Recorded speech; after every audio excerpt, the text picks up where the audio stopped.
Hello and welcome my dear students. अभी का जो ग्राफ है आपको देख के कुछ ऐसा महसूस हो रहा होगा कि हम साइंस पढ़ने वाले हैं, बट ऐसा कुछ है नहीं। अभी हम लोग क्लास 10 का जो छठा चैप्टर है और मजमून के लिहाज से देखा जाए तो चैप्टर 1 कहलाएगा, जिसका नाम है क्या? No no no no, Urdu में क्या नाम है? आलमी हिद्दत, यानी कि ग्लोबल वार्मिंग। आलमी हिद्दत या ग्लोबल वार्मिंग, तो ये हमारा टॉपिक है मुख्यतः ग्लोबल वार्मिंग। और हकीकतन अगर देखा जाए तो आलमी हिद्दत जो टॉपिक है ये साइंस का ही है, ये ग्लोबल वार्मिंग साइंस का ही है। तो इसमें हम लोग क्या क्या पढ़ने वाले हैं आपको पूरा पूरा पिक्टोरियल रिप्रेजेंटेशन दे रहा हूं। फिर से कहूंगा कि असंभव है कि उर्दू के फील्ड में आपको इस तरह से कहीं आपने पढ़ा हो या कोई पढ़ा भी रहा हो कहीं और, पूरे हिंदुस्तान की हम बात कर रहे हैं, उर्दू के फील्ड में मैंने छान मारा है, कहीं आपको इस तरह से नहीं मिलने वाला है। तो सबसे पहली बात कि अगर हम इसको इमेज नंबर अगर ए मान लें तो ये है क्या? ये हमारा पूरा प्लैनेट यानी कि अर्थ है। अर्थ पर जब बहुत ज़्यादा ये फायर यानी बहुत ज़्यादा जब गर्मी अगर बढ़ जाती है तो ये एक कारण होता है ग्लोबल वार्मिंग का। यानी धरती पर संकट के जब बादल छा जाते हैं अकॉर्डिंग टू एटमॉस्फेयर, यानी पर्यावरण माहौलियात के हिसाब से, तो वो हमारा एक कारण बनता है ग्लोबल वार्मिंग का। अब ये ग्लोबल वार्मिंग होता कैसे है? तो भाई साहब, पॉल्यूशन, मोटर गाड़ी के चलने की वजह से, फैक्ट्री के चलने की वजह से। इसमें होता क्या है? होता तो ये है कि जो आपका ग्रीनी जो एरियाज है वो ड्रग्स में कन्वर्ट हो जाता है। और अच्छा अगर देखना चाहते हैं तो आप यहाँ देखें, जो ग्रीन एरिया है ये आपको ड्रग्स में कन्वर्ट हो जाता है। इतना ही नहीं, जो आपका जो एटमॉस्फेयर है, जो हायर लेयर, जो आपका जो स्पेस है, स्पेस में भी वो सिकुड़न पैदा हो जाती है, वो आपको कोलिजन उसमें आ जाता है। तो कई सारे रीजन बनते हैं। आइए हम लोग चलते हैं नेक्स्ट। अब देखिए, जैसा कि मैंने आपको बताया कि ग्लोबल वार्मिंग का बहुत सारा इफेक्ट्स है, तो यहां देखिए जितने सारे ग्राफ्स आपको दिए गए हैं ना, ये सारे इफेक्ट्स हैं ग्लोबल वार्मिंग के, यानी कि आलमी हिद्दत। अब देखिए भाई साहब, जैसे कि ये क्या ग्लेशियर है, इसमें होता क्या है कि जब बहुत ज़्यादा टेम्परेचर अगर बढ़ेगा तो बर्फ पिघलेगा, और जब बर्फ पिघलेगा ना तो होगा क्या कि धरती पर पानी पानी चारों तरफ आपको आ जाएगा। इससे क्या होगा कि धरती जो है वो जलमग्न हो सकती है। एक तरफ फायर और एक तरफ फायर की वजह से जो ग्लेशियर है वो पिघलेगा, प्लस लावा पिघलेगा, है ना, ज्वालामुखी का रूप ले सकता है। तो ये सारी चीजें आपको खतरनाक ग्लोबल वार्मिंग इस सब का जो कारण बनता है वो भी आपको मैं बताऊंगा। और इसका साइड इफेक्ट देखते हैं, ड्रग्स हो सकता है, और खेतें ज़मीनें बिल्कुल जो है वो बिल्कुल ड्राई हो सकती है, बिल्कुल वो मतलब उसका मॉइस्चर 0% हो जाने वाला है। ये होता क्यों है? देखिए, धुआं धुआं, पॉल्यूशन, इसको हम प्रदूषण भी बोलते हैं, इसकी वजह से होता है। अब नेक्स्ट अगर हम आगे बढ़ें तो आप इस ग्राफ में देख सकते हैं कि देखो यहां ग्लेशियर, ठीक है ना, क्या होगा? पिघलेगा। और आप देख सकते हैं कि पूरी धरती जो है वो लगभग जलमग्न के कगार पे है। और प्लस जब आलमी हिद्दत यानी कि ग्लोबल वार्मिंग बढ़ता है तो जो मौसम का जो एक पैमाना होता है वो बिगड़ जाता है। तो इससे होगा क्या कि बिन मौसम बारिश होनी शुरू हो जाएगी। इधर ग्लेशियर पिघल रहा, इधर से बारिश हो रही, पूरी धरती आपको जलमग्न के कगार पर चली जाएगी। और क्या होगा? Changing rain and a snow pattern, changes in animal migration and a life cycle, ये सारे इफेक्ट्स पढ़ते हैं। मैं उर्दू में भी बताऊंगा। कुछ लोग लग रहा है कि यार उर्दू पढ़ रहे हैं वे साइंस पढ़ रहे हैं, तो एक्चुअली में ये साइंस का ही टॉपिक है और मैं उर्दू में भी बताऊंगा। बट पहले हम लोग स्कूल लाइन के लोग हैं, तो जो हमारी जबान है जिसमें हम लोग आसानी से समझते, पहले उसको देख लेते हैं। अब ये सब होता क्यों है? Cause of global warming. जैसा कि मैंने आपको बताया कि कॉजेज ऑफ ग्लोबल वार्मिंग में होगा क्या? मोटर गाड़ियां के चलने की वजह से, दिस दैट। तो इसमें अफेक्ट क्या आता है? अफेक्ट क्या आता है देख सकते हैं आप।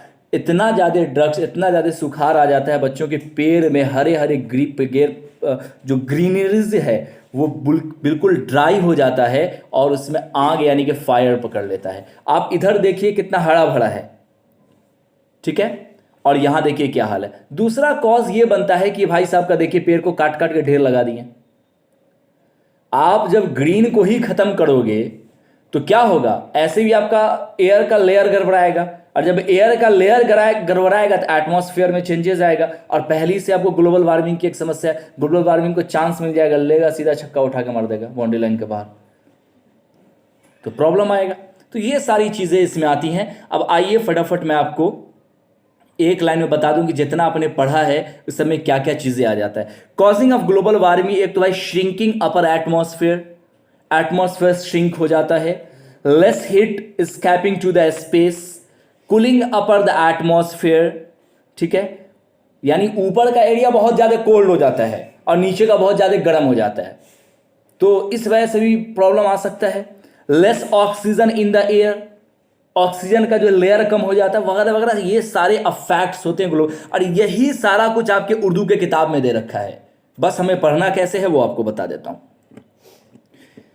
जैसा कि आपके स्क्रीन पर आ चुका है, ग्लोबल वार्मिंग जिसको उर्दू में कहते हैं आलमी हिद्दत, ठीक है जी।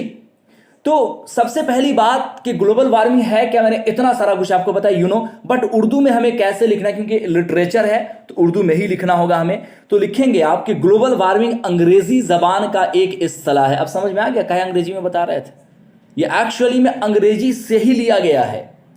तो पहले बेहतर है कि जहां से लिया गया पहले उस चीज को बता दिया। ऐसे भी हम लोग की भाई उर्दू से अच्छी इंग्लिश होती है जो हम लोग पढ़ रहे होते हैं, यानी स्कूल लाइन का जो भी बंदा सब है।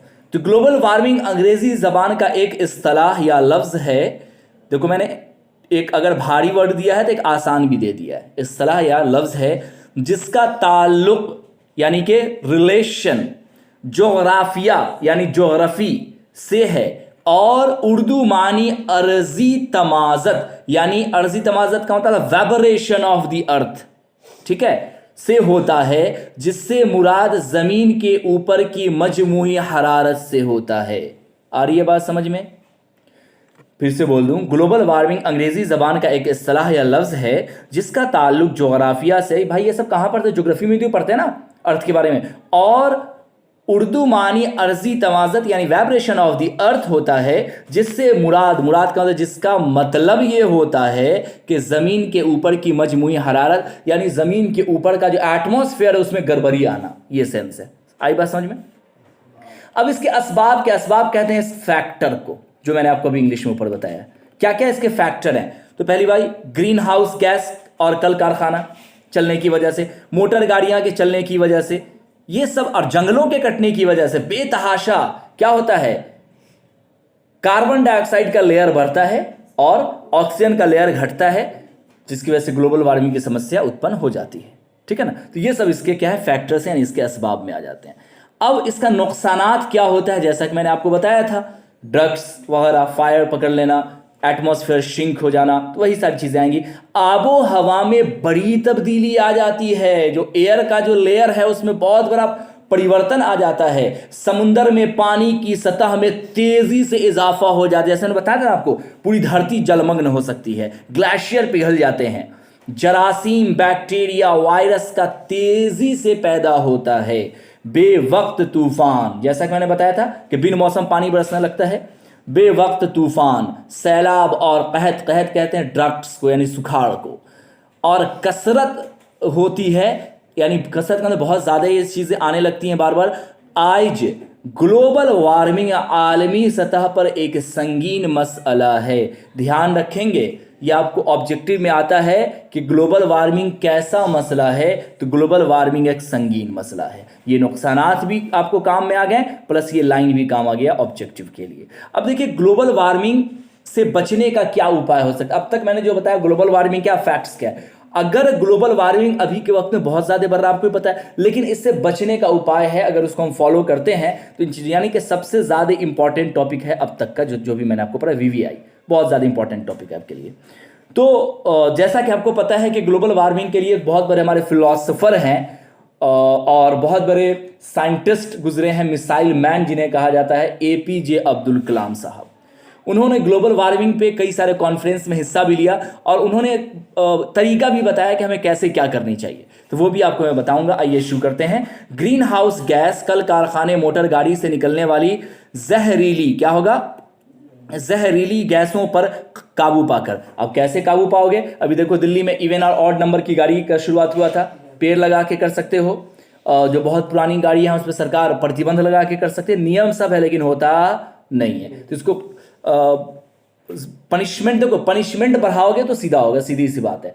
आप पनिशमेंट कम कम रखते हैं, 400 रुपया 500 रुपया से खाक होगा अमीर लोग के लिए, रख दीजिए सीधे 10,000 रुपया 50,000 रुपया, उसका देखिए क्या हाल होता है। अब जिसकी सैलरी महीना की 20,000 रुपया है, 40,000 रुपया 50 रुपया दे पाएगा? कभी गलती नहीं करेगा। तो पनिशमेंट तगड़ा होनी चाहिए। फिर से मैं एग्जांपल बताऊंगा आपको, इसलिए बोल रहा हूँ कि हमारे यहाँ रूल सब है लेकिन होता कुछ नहीं है, ना के बराबर। थोड़ा बहुत फॉलो होता है, बहुत कम। जो लोग अपने मन से फॉलो कर लें, या फिर पुलिस वाले को पैसा कमाना है तो पकड़ेगा, हाँ घूस लेता है, बोलता है भाई आप तो साइड से दे तो छोड़ देंगे, हम खुद पकड़ाए हुए हैं। चलिए बहरहाल, हम तो खैर मजबूरी में पकड़ाए थे, एग्ज़ाम छूट रहा था, भाग गए थे बाइक लेके बिना हेलमेट का। तो पटना पहुंचना था और बस छूट गई, और मेरे पास सिर्फ और सिर्फ आपको मतलब 3 घंटा के अंदर अंदर पहुंच जाना था, और पहुंच भी गए बाइक से। तो उसमें हम पकड़ा गए थे रास्ते में। वो जाने में अल्लाह का शुक्र ही कुछ नहीं हुआ, आने में प्रॉब्लम हो गया, आने में पकड़ा गया, ना तो एग्ज़ामों छूट जाता, जाने में होता था। तो वही हुआ, साइड से पैसा दीजिए बच जाइए, ये आम सी बात है। तो मैं अभी एक एग्जांपल दे रहा हूँ अरब इमारात का। अरब इमारात में रूल टफ है, तो लोग बोलते हैं कैसा हैवान सब है, जिन्नात सब है, फांसी दे देता है, तुरंत हाथ काट देता है, चोरी करता है। अरे बेटा यही तो वजह है, कितनी बार पता कि वहाँ चोरी नाम की कोई चीज़ें नहीं है। अरब में बहुत सारी बुराइयाँ आई हैं पहले के मुकाबले, नो डाउट, लेकिन कम से कम कुछ चीज़ें बहुत बेहतरीन है वहाँ आज भी। चोरी नाम की कोई चीज़ नहीं है, भ्रष्टाचार नाम की कोई चीज़ नहीं है, तो ये सब आज भी बहुत है। उसका सिर्फ वजह है रूल बहुत टाइट है, और वही रूल है जो इस्लामिक रूल कहता है। हालांकि बहुत सारी कमियां वहाँ भी आई हैं, ऐसा नहीं है पहले के मुकाबले अभी में, लेकिन फिर भी अफसोस की बात है कि हमारे हिंदुस्तान से इस सब मामले में कहीं बेहतर है। अफसोस के साथ ये कहना पड़ रहा है।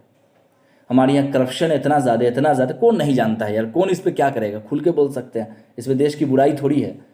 करप्शन तो इतना ज़्यादा है कि इसका कोई इम्तिहान नहीं है, कोई लिमिटेशन नहीं है। ग्लोबल वार्मिंग से बचने के अक़दाम में जैसा कि मैंने आपको बताया कि कल कारखाने मोटर गाड़ी पर रोक लगाकर जंगलों के बेतहाशा काटने पर रोक लगाया जा सकता है। बेतहाशा जंगल कट रहा है, क्यों कट रहा है? मकान बनाने के लिए, बिजनेस करने के लिए, लकड़ी का कारोबार करने के लिए। इस सब का कारण कौन है? मकान बना रहे हो इसलिए जनसंख्या बढ़ गई, कारोबार कर रहे हो इसलिए कि बिक्री बढ़ गई। इस सब का कारण है जनसंख्या। कसम से कह रहा हूं साला, घूम फिर के जनसंख्या हर टॉपिक में आ जाता है। इसीलिए कहता हूं कि बहुत खतरनाक चीज़ है ये। कसम खाओ कि हम दो हमारे एक या हमारे दो, हम दो हमारे दो से ऊपर अगर जा रहे हैं, मैं तो क्लियर कह रहा हूं देशद्रोह के नज़दीक है ये काम। देश को बर्बाद करने वाली बात है इतना जनसंख्या बढ़ाना। और अगर नहीं तो चाइना से सीखिए फिर कि जनसंख्या भी है फिर भी डेवलप है। हमारे यहाँ कुछ ऐसा मैकेनिज्म नहीं है, वहाँ सब कुछ एजुकेशन फ्री है। यहाँ तो एजुकेशन में इतना खर्च हो जाता है कि जिसको 5 गो बच्चा पढ़ाने में नानी याद आ जाता है गार्जियन का। या तो चाइना की पॉलिसी लागू करो, या नहीं तो फिर बच्चा पैदा करने पर प्रतिबंध लगाओ। दोनों में से कोई एक काम तो करो। जरासीम, बैक्टीरिया और वायरस के तेजी से पैदा होने पर काबू पाकर एक ये कर सकते हैं। मैंने ऊपर बताया ना कि जरासीम वगैरह से बहुत तेजी से पनपने लगता है, तो उस पर काबू पाइएगा। ज्यादा से ज्यादा दरख्त लगाने पर जोर, सब मतलब है ना वो अरे वो वाला कहावत था ना, 100 शॉट सुनार का तो एक लोहार का। तो वही हाल है, सारा कुछ एक तरफ। अगर आप पेड़ अगर ज्यादा से ज्यादा लगा लिए ना, तो गाड़ी भी चल रहा है, फैक्ट्री भी चल रहा है। फिर भी सोचिए ना कि इतना जमाने से तो फर्क ना पड़ा। ऐसा तो ही फैक्ट्री अभी पैदा ले लिया है, बहुत पहले से है। हम कहते हैं कि वो अंग्रेज के ज़माने में तो बहुत फैक्ट्री थी हिंदुस्तान में, लेकिन उस टाइम में पेड़ भी बहुत था भाई साहब। हाँ, इसीलिए मेंटेन हो जाता था, नॉर्मल सी बात है। तो ज़्यादा से ज़्यादा दरख्त लगाने पर हमें जोर डालना होगा। अब आइए इसी के माध्यम से एक पॉइंट मैं आपको बताऊं कि हम लोगों को अपनी अमली जो ज़िंदगी है, यानी जो प्रैक्टिकल लाइफ है, उसमें जो नेचर, फितरत कहते हैं उर्दू में नेचर को, जो नेचर है उसके साथ हम आहंगी पैदा कर सकते हैं। यानी देखिए, हम आहंगी का मतलब है प्यार मोहब्बत। जब तक आपको नेचर से मोहब्बत नहीं होगी ना, आप उसको उतना रिटर्न नहीं कर सकते हैं। जब तक आपको पढ़ाई से उतनी मोहब्बत नहीं होगी ना, पढ़ाई को आप वाकई में उतना जिस तरह से पढ़ाई को पढ़नी चाहिए नहीं पढ़ पाइएगा। अगर आपको किसी से मोहब्बत है, और जैसे आपको सोना से बहुत ज़्यादा मोहब्बत होता है, पैसे से बहुत ज़्यादा मोहब्बत होता है, पैसों कितना बचा बचा के लोग खर्च करते हैं, कितना हिसाब से रखते हैं, कितना छुपा के रखते हैं। तो हमें नेचर के साथ हम आहंगी करनी होगी, यानी हमें उसके साथ थोड़ी जुस्तजू बढ़ानी होगी, थोड़ा उसके साथ अट्रैक्शन को बढ़ाना होगा। समझना होगा कि नेचर है तभी हम हैं, अगर नेचर नहीं है तो हम भी नहीं हैं। प्रकृति ही तो हम की तो देन है सारी चीज़ें। अगर प्रकृति पर ही खतरा अगर मंडरा जाएगा तो उसी प्रकृति का एक भाग इंसान भी है, तुम भी नहीं बचोगे। जो साइंस में आपने पढ़ा होगा आहार श्रृंखला के बारे में, मिट जाओगे फिर। तो बड़ा अच्छा लाइन है, हम लोगों को अपनी अमली यानी कि प्रैक्टिकल जिंदगी में फितरत यानी कि नेचर के साथ हम आहंगी पैदा करने की कोशिश करनी चाहिए। अब क्या है, जैसा कि मैंने पेड़ का बताया कि सबसे बड़ा चीज़ है, पेड़ लगा के तो ऐसी मामला सॉल्व हो जाएगा, बाकी चीज़ करो या ना करो। इसके लिए हमारे पास एक बहुत बड़े जो स्कॉलर हैं, जो साइंटिस्ट हैं, मैंने स्टार्टिंग में भी आपको बताया था, अब्दुल कलाम साहब, APJ Abdul Kalam, missile man. सलाम है ऐसे लोगों को।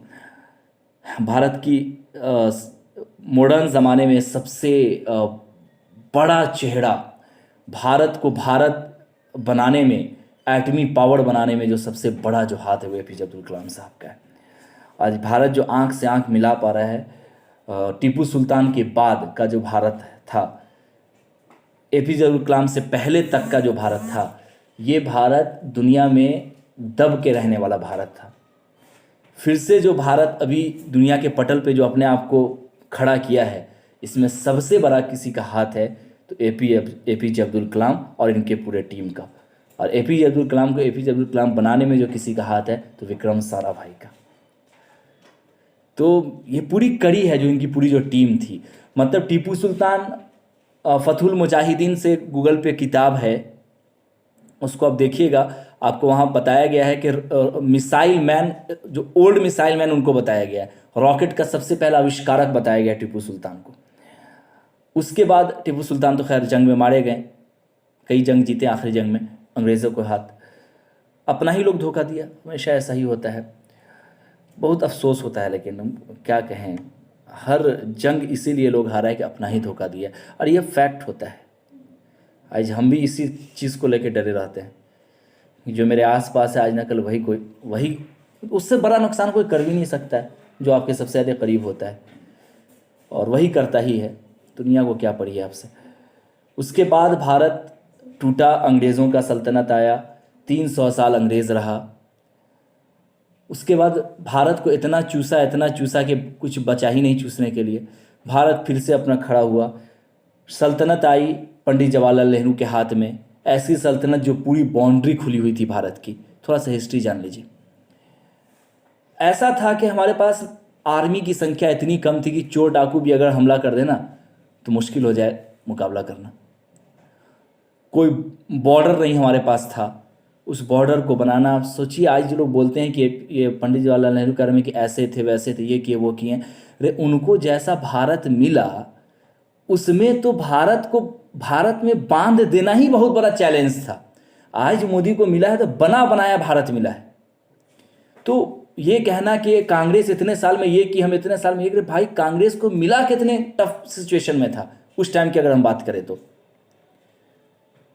प्लस मार दंगा अलग था, पाकिस्तान का बंटवारा का अलग मामला था, मतलब जातिवाद एक अलग मुद्दा बना हुआ था। उसी तरह से कुछ ऐसा राज्य था बोल रहा था हम अलग रहेंगे, ना भारत ना पाकिस्तान के साथ रहेंगे, उसको भारत के साथ मिलाना एक अलग चाहे, बहुत बड़ी समस्या सब उस वक्त थी।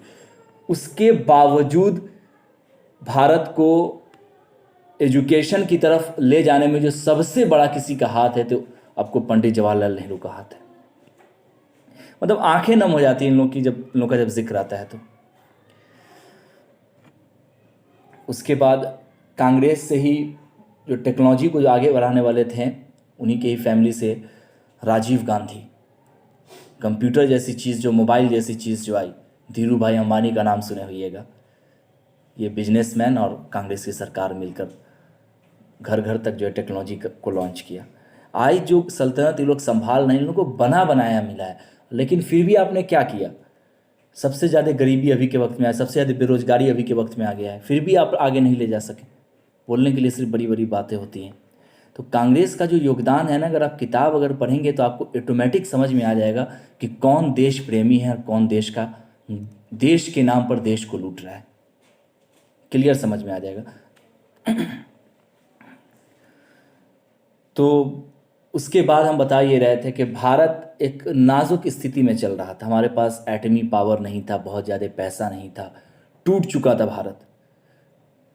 बीच में मतलब सदी तक मानिए ना कि भारत की पोजीशन बड़ी ख़राब रही। उसके बाद हम कुछ संभले, ऐसा नहीं कि अब्दुल कलाम के ज़माने में ही संभले हैं, संभले उससे पहले ही, लेकिन ये हमारी हैसियत नहीं थी कि हम आंख दिखा के किसी से, अमेरिका से हम एक टेबल पर बैठ के हम आमने सामने बात कर सकें सुपर पावर से। ये हुआ भारत को एटमी पावर बनने के बाद, एपीजे अब्दुल कलाम के बाद। और एपीजे अब्दुल कलाम कहाँ से निकल के आते हैं? एक पेपर बेचने वाले और एक नाविक के घराने से आते हैं, जिसके पापा 2 वक्त की अजान देते थे मस्जिद में।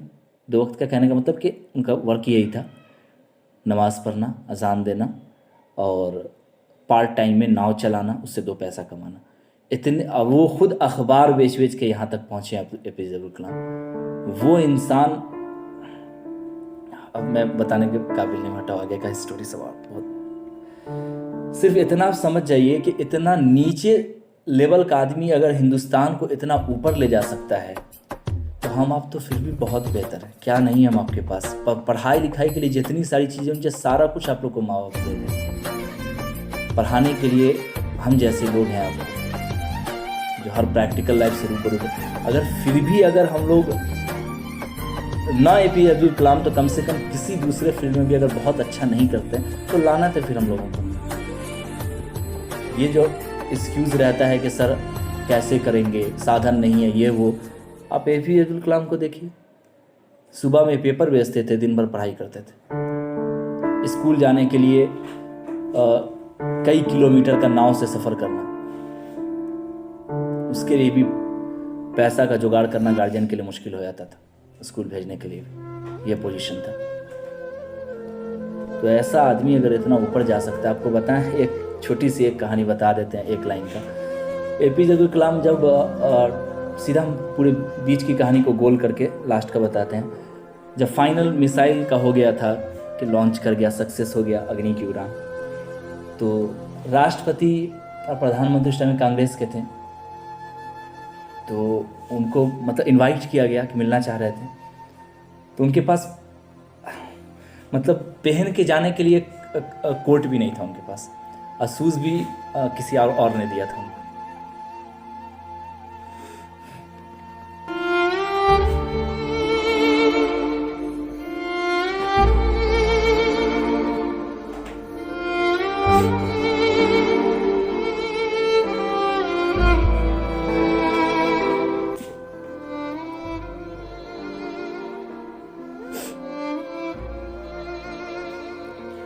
आगे बढ़ते हैं हम लोग। तो एपीजे अब्दुल कलाम के मुताबिक